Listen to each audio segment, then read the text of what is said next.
প্রথমেই বলবো যে মানুষ মারা গেছেন বা এটা আসলে তার জন্য আমি সবসময় দোয়া চাইবো যে আল্লাহ পাক সৃষ্টিকর্তা যেন অবশ্যই তাকে রিসিভ করে, এই দুনিয়ার যত কিছু ভুল ত্রুটি আছে ওনার জন্য মাফ করে দেয়।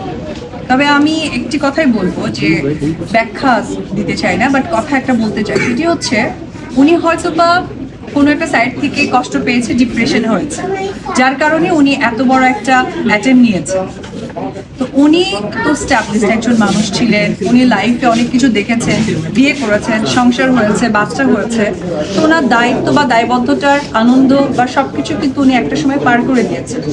কিন্তু ওনার যে ছোট বাচ্চাটা আছে সে তো পৃথিবীর আলো বাতাস আগুন পানি মানুষ ভালো মন্দ দেখেনি।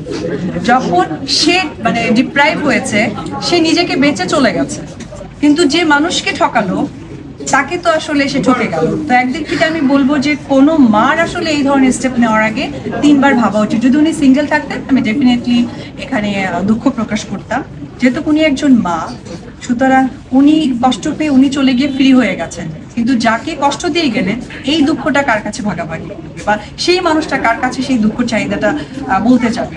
তো আমি একটি কথাই বলতে চাই যে আসলে নিজের সুখের থেকে যখন কারো দায়িত্ব আমার কাছে চলে আসে তার সুখটা